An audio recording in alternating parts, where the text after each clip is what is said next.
Dukung channel Tholabul Ilmi dengan like, subscribe, dan share channel ini. Semoga Anda mendapat keberkahan dari ilmu yang dipelajari. Amin. Kisah Rabi'ah bin Nasr Raja Yaman dengan Syikh dan Sati. Ibnu Ishaq berkata, Rabi'ah bin Nasr bin Malik merupakan salah seorang di antara raja-raja Tuba atau Tababiyah. Suatu saat dia bermimpi sesuatu yang sangat menakutkan dan mengganggu pikirannya. Maka segera dia memanggil semua dukun, tukang sihir, peramal nasib, ahli nujum yang ada di wilayah kerajaannya untuk datang ke istananya.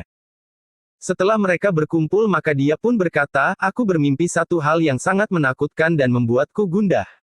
Maka beritahukanlah padaku apa tawil mimpi itu.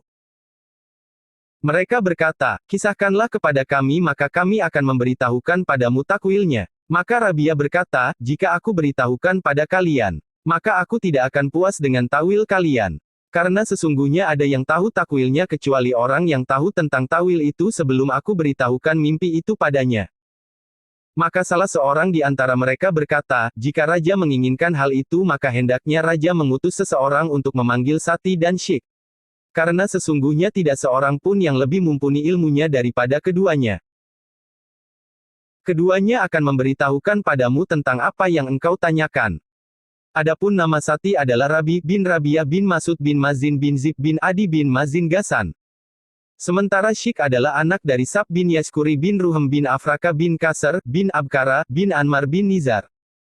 Anmar adalah bapa dari Bajilah dan Hasam. Maka dia pun mengutus utusannya untuk menghadap padanya. Sati datang lebih awal daripada Syikh. Maka Rabi'ah berkata padanya, sesungguhnya aku bermimpi sesuatu yang sangat mengguncang jiwaku dan menggundahkan pikiranku.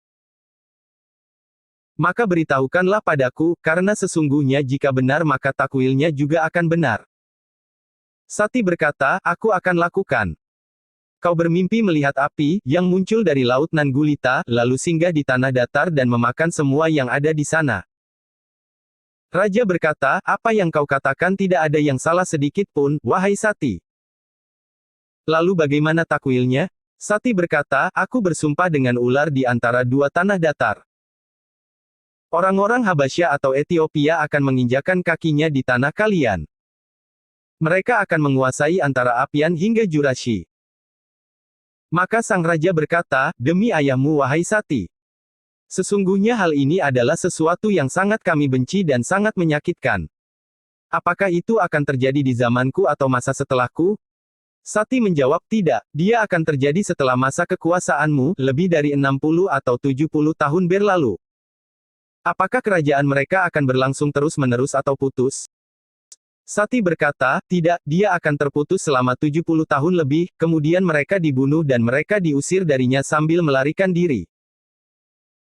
Raja berkata, siapa yang berhasil membunuh dan mengusir mereka keluar?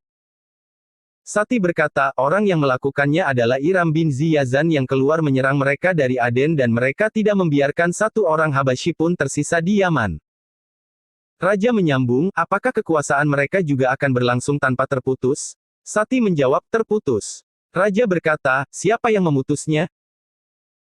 Sati menjawab, seorang nabi suci yang menerima wahyu dari Zat yang Maha Tinggi. Raja bertanya, dari keturunan siapakah nabi itu?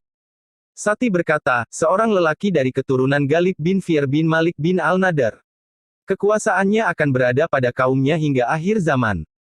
Raja bertanya, apakah zaman itu ada akhirnya? Sati menjawab, ya, di hari di mana orang-orang terdahulu dan yang belakangan dikumpulkan. Di mana orang-orang yang berbuat baik akan bahagia, dan orang-orang yang berbuat jahat akan sengsara.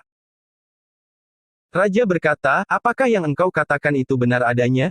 Sati berkata, ya, demi syafaq, cahaya merah di waktu senja, dan demi malam yang gelap gulita dan demi fajar saat merekah. Sesungguhnya apa yang aku beritahukan kepadamu itu benar adanya. Setelah itu datanglah Syikh. Raja pun mengatakan sebagaimana yang dia katakan kepada Sati dan dia rahasiakan apa yang telah dikatakan oleh Sati untuk melihat, apakah yang dia katakan mirip dengan apa yang dikatakan Sati atau malah bertentangan. Maka Syikh pun menjawab, benar. Anda bermimpi melihat api, yang muncul dari laut Nan Gulita, lalu jatuh di antara taman dan dia menelan semua yang ada di sana. Tatkala dia mengatakan itu dan dia sadar bahwa apa yang dikatakan keduanya sama dan ucapan mereka sama. Hanya saja Sati mengatakan jatuh di tanah datar dan memakan semua yang ada, dan Sheikh mengatakan jatuh di taman, dan memakan semua yang ada. Maka raja itu berkata padanya, kau sama sekali tidak salah wahai Sheikh. Lalu apa tafsirnya menurutmu? Sheikh berkata, aku bersama dengan manusia yang ada di antara dua tanah datar. Orang-orang hitam akan menginjakkan kaki mereka di tanah kalian, dan mereka akan melepaskan anak-anak dari perhatian kalian. Mereka akan berkuasa dari Apian hingga Najran. Raja berkata, demi ayahmu wahai Sheikh. Sesungguhnya kabar ini membuat kami marah dan sungguh sangat menyakitkan. Kapan itu akan terjadi? Apakah itu akan terjadi di zaman saya atau setelah zaman saya? Sheikh menjawab, tidak, bukan pada zamanmu. Ini akan terjadi beberapa tahun setelah zamanmu. Lalu akan datang seseorang yang agung akan menyelamatkan kalian dan memberi pelajaran keras atas mereka. Raja bertanya, siapa yang kau maksud dengan orang yang agung itu?